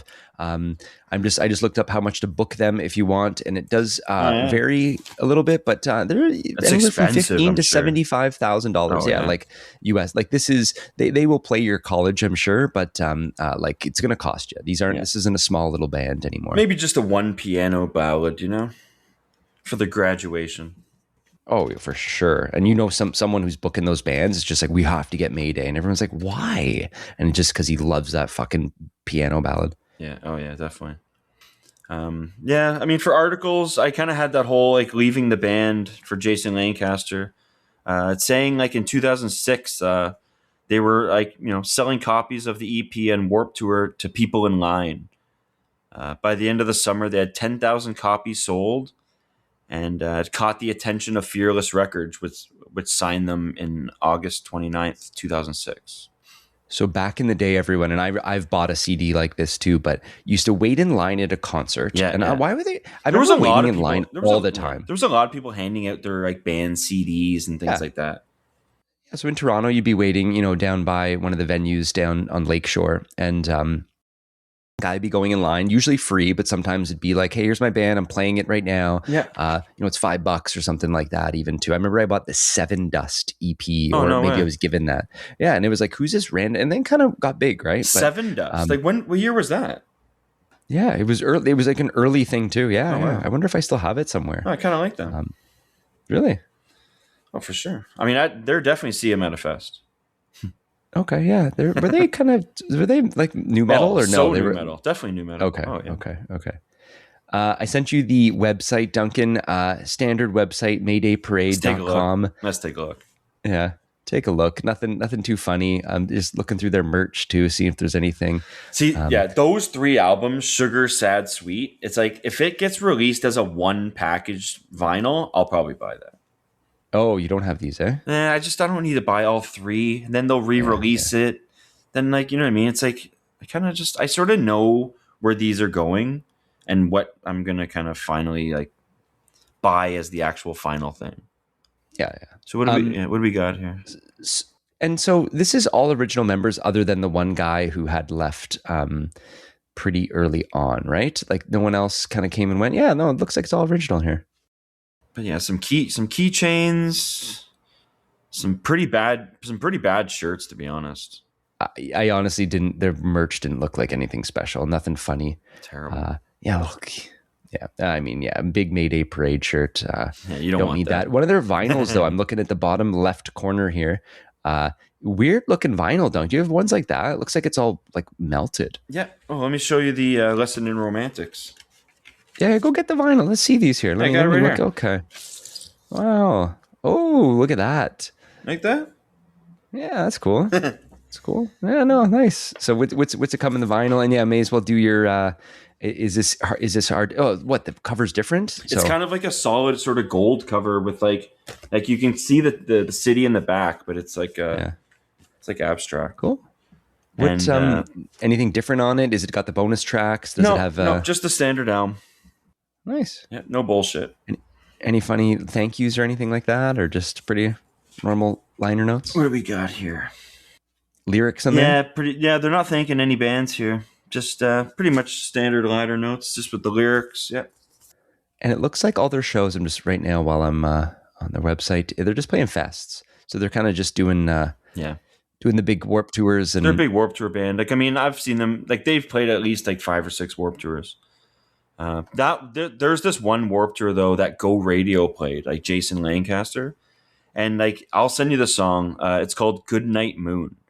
When he played that at Warp Tour, it might have been like one of the most like not really knowing the band because I didn't know them at the time, and I listened to that song and it absolutely killed me. And it was one of like the most like seeing a new song like for the first time, and it just like not changing me, but cool. No, I want to hear his stuff too. If he was so one of the good. Yeah. songwriters on this one here too, and yeah, Unbelievable. I'm going to send you something too. I just saw this. We may have talked about this at one point, but the Aftershock Festival is in California for 4 days. It's a mix of basically like emo and metalcore and new metal and all sorts of types of rock. But it does have on day one Oh, My wow. Chemical Romance, Sublime, Hot Mulligan, and Mayday Parade. Yeah. Also Lit, Duncan, and Crazy. Free Throw. It's crazy lineup here. And also Offspring, Used, all this in the same starting line, Newfound. Like we should almost go to this. Yeah. Seven Dust, I saw there too. Anyway, so Mayday Parade is main stage, It's in Sacramento? kind of playing. This is in Sacramento, California. Yeah. Look at that. Actually, I know there's quite a bit. It's almost too many bands. It's almost too many. And the pop punk day is like the first day. It looks like the kind of you pick your day. 4 days is a little too much. Like Warp Tour. Fuck yeah, that's too much. Warp Tour being 2 days is like perfect. Yeah. Anytime I've been to like some of those, like Coachella and Bonnaroo, actually Bonnaroo was kind of 4 days because it started on Thursday night. Oh yeah. But by Sunday, you're just dead. Exhausted. But even on like Coachella, which was like the Friday, Saturday, Sunday, by Sunday, you're just like, I can't eat this kind of food anymore. Yeah, I'm just kind of like, I'm just, it's almost bands can you see? It's fun. It needs to be short and sweet. You know what I mean? Like, Yeah, and by day 2 at the end of Warp Tour, I'll be ready to be going home. Oh, for sure. And you know what? I think I can do a 3, but yeah, the 4 is just crazy. I mean, especially if it's all this kind of same kind of music. If it's 3, like you pace it differently. You know what I mean? Yeah, yeah. I just want to see. Yeah. So what else do we got? Any other articles or anything, Duncan? No, not really. Check some of just kind of looking at sort of the vinyl stuff, but there was one more kind of thing that I wanted to kind of get into here. We had some people talking about the pop punk title, and if we're going to be bringing that up again. Had some questions about that. So you gave the title to Hot Mulligan? Okay, and we got to talk about this too. So it's not necessarily the best album of the year. It's kind of, for me, it's like who's bringing the genre forward or Right, doing right. something a little different. And I think That's the okay. best way to Yeah, describe it for me would be, this is what I saw in pop punk. Fall Out Boy changed every. I mean, okay, Green Day, then Blink, then like kind of Fall Out Boy, that first for album. sure. And even like like Panic, like you were saying. Panic at the Disco kind of a little bit. I mean, I would even consider it. I know it's not even pop punk though, but like that Postal Service kind of did something weird. Like they had the title that year of For sure. something, if that's even pop I punk. mean, Death Cab definitely has like a little bit of that kind of Yeah. like the voice. Wonder Years, absolutely. That first album did it for me, and maybe even like some of their later ones. Well, their newest album, I actually thought that last year was the year of Starting Line. So I actually probably would have given the title to them. Okay. But I Yeah. mean, Yeah, it's you're all that's bias subjective. for you though. Yeah. It's Exactly, all, exactly. But then I think Hot Mulligan, I was like, this is, I haven't heard it like this before. So I think last year gave it to Hot Mulligan, or this year, whenever. But yeah, we'll bring it back. Who has the title right now? It's up for grabs. What do you think? I can say something right now. It could offend some people too, but what's that? I don't even know what's pop punk. I've been pushing this a lot, but that new No Pressure album, Oh yeah. holy shit! I can't stop listening to that. I'm not saying it has the title yet, Yeah. but it's coming up quick. Like if we're talking wrestling, like that's got the Intercontinental title right now. That's got the TV title, No, whatever the fuck these belts are now. that's fucking hilarious. I keep saying that you'll love Story So Far way more if you dig more into them. Yeah, but the No Pressure album, it's good. I like it. I like it. It's yeah, I can't stop listening to it. And then I've been listening to their older stuff too. I kind of feel like it's similar to like the last sort of release, and but I mean, like it's like there's no bad songs or no bad parts. I just kind of feel like it's one consistent kind of thing. Story So Far has a little bit like more. Like I mean, I think that you'll really like them more. Like that album, Proper Dose, I think will be your favorite. Okay, no, I will. Yeah, put that All right, on. I'm Put sending you that. one last thing, Duncan. If we're all done with Mayday Parade, but Yeah, I think we got probably. to talk. We got to look at this again, and really, so this was in 2022. This is the When We Were Young festival in Las Vegas. This is the best festival for pop punk of all time. Look at this lineup, Duncan. Everything about it. It's the 2022 version. So it was Green Day and Blink headlining. You've got Good Charlotte, Something Corporate, Saves the Day, MXPX, Joyce Manor, like every band you could ever, Goldfinger, Lit, Phoenix TX, The Movie Life, The Ataris. Like it's so stacked, it's beyond belief. Like even like all those Little like bands. all the fonts and stuff. Like it's all like the little pictures, like Michelle dashboards in Branch, there. AFI. yeah, Finch, Newfound, Simple Plan, some for like it is. So anyway, it kind of got a little shittier. This was definitely the best year, and then they didn't do the fest this year right now, but Mhm. they are doing it in 2027. The lineup's not announced yet. They usually announce it a year in advance, so it's probably going to come out in the next couple months. Duncan, I think that's our next big. I would go to Las Vegas if there was something like this, 100%. Yeah, I've never been to Vegas, but Yeah, I've been like 20 times. it's one it's one of those things that like if you guys like were into it and there was a crowd for it, I definitely would be a part of it. Well, the crowd would be me and Sarah, and we'd be going to this. So I hope that's good enough for you. Yeah. And also the best thing about I've been to Vegas many times, never to a fest there. I've been to a bunch of concerts, but there's so many events and things going on in Vegas. Something like this doesn't do Yeah, it anything doesn't to even the town. scratch Like the surface. Yeah, like it's like the town is still open. Hotels don't get expensive. Like people wouldn't even know this is happening no. with just the amount of things going on there. So it's like, and where it is, the Las Vegas Festival Grounds. Oh no, that's not the spot that I think it is. But I'd be trying to go to a hockey game or something too. oh yeah. So I think anyway, we're gonna keep an eye on this. I know we've been talking a lot about Warped Tour. Sorry, Leo, but we're gonna move on to the next fests because it's just funny talking about these fucking Yeah. things. Do And we have I one don't more know. Warp Tour band, or are we doing after? Yeah, we'll see. We'll see.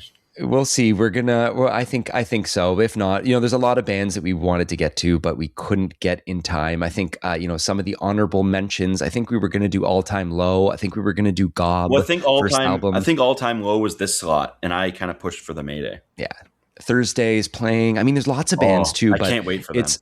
it's a toss up. We may actually have to do the Taking Back Sunday. Tell all your friends, but we don't know Like yet. a post Warp Tour, maybe. Yeah, we'll do something like that. But Duncan, anything else? Any last words? Yeah, there's one thing I wanted to say here. So remember how we were talking about the Mount Rushmore of like all the bands? Yep. So we should be doing the six grandfathers because that's what it was before we got our fucking hands on it. So we should have the six. We should actually have six bands. Okay. So I've actually now added Offspring and Fall Out Boy to Interesting. to like that the six grandfathers we're calling it. So, it's, I honestly don't know enough about them. I'm reading about it now, and like I'm starting to really love history like a lot more. Yeah, I don't like And talking about the Mount Rushmore. Fuck that. yeah, I know. It's crazy that they would put these fucking presidents' faces on some like sacred, isn't like a sacred mountain too, Yeah, right? yeah, Like, yeah. But I just kind of thought I'd throw that out there. I don't know if yeah, you okay, yeah. That's good. Actually, we should. And you know what? If we're gonna do that, I would say Fall Out Boy. Absolutely. I was kind of, I don't know, I'm giving man. it to I don't think Offspring. I don't know. Offspring, not pop punk. They went like I think they went from punk Did you see to their pop. Did you see their punk shows? The two sets. That's insane. You sent me that. Oh. So yeah, so Offspring, which basically has turned into a fucking silly joke band for the last probably 20 years, right? Yeah, Like they've sucked since for a while. Americana kind of was the start of all that. So yeah, it's been almost 20 years now. They just did a couple shows in Quebec only that were just punk, only the punk stuff. Or no, 98. It's been almost 30 years. Man, and like Offspring, those first three, well, not first, the very first one I'm not a big fan of, maybe, but like listen to it again. Really? Okay. Self-titled, it's incredible. And Ignition, like I love that. And they're I putting like so Ignition. much from those. Yeah, Ignition I do like, and then obviously Smash is we're gonna do that one day. What a fucking album! Like I can't even believe how good it is. Even to this day, it doesn't sound that good though. It sounds very like no, it's incredible. Yeah, but the songwriting, no, it has a lot of highs to it. It's not well produced. It's anyway. That's the thing. It's like I like it raw. Like I like it the way that it sounded when I was 10 years old. You know. Well, look what it fucking turned into. It turned into this, like, I don't even know what they are now. They're a pop band, but like the worst kind. It's nice to see them kind of doing those old punk shows, though. Yeah, so they did what? Did like 5 shows, maybe a couple. There's 2 shows in Quebec, and I mean the sets were not exactly the same, but I mean they were pretty different. Like they played a lot of Smash on the second night, with like Bad Habit and Nitro. Yeah, you sent me the one, so I'm gonna look at the other set list. But that is so fucking cool. No, it's definitely and good. You know what's so funny about that too? It's like they do this in Quebec because Quebec is like the punk capital of fucking North America. I think. Mm-hmm. Like I think it really is. Like when you talk about like the fest, you talk about like Fufans Electronique. You talk about like that's amazing. Awesome. I wonder how much money they were offered to do this. Like, yeah. And again, like for that, I'd probably pay a lot to see that. We should have went to that. That is something I would have traveled for too. No, definitely. That's insane. It's like so anyway, special things like that. It's like, you know what I mean? Like that's worth traveling. So they actually, Bud, the place that they played in Montreal is Telus. It's the place that I saw I'm of the Earth like a few months ago or whatever last year. Yeah. It is like a small, it's like, I don't know. It's like the Opera House here in Toronto. Could you imagine Offspring playing there and they're playing like all these super old songs? Fucking amazing. Yeah, that'd be fun. Oh my God. That'd be amazing. Yeah, they played 7 songs from Ignition here. Wow. Yeah. Unbelievable. That's so good. I kind of wish they played LAPD, but I didn't see that. Yeah, well, Offspring will be on the list. And you know what? We're going to start taking requests again. If anyone is still listening to this point in the episode, what do you want us to play or what do you want us to do in the future? But we will have Sugar Cult coming up one day, Midtown, Fall Out Boy, Sum 41. Yep. Obviously Starting Line. And we're gonna dig into some old, some new, and it's not all gonna be stuff that Duncan likes too. We gotta throw him some ones like a couple curveballs, Yeah. All right. Well, anything else there, Dunk? Are you? I just kind of wanted to say, like, any of the comments and reviews are strongly encouraged. We can talk about it on the next episode. And I just want to say thanks for listening, and we'll be back in a few weeks with a new classic album. All right. Yep. Thanks for listening, everyone. See you later. See you.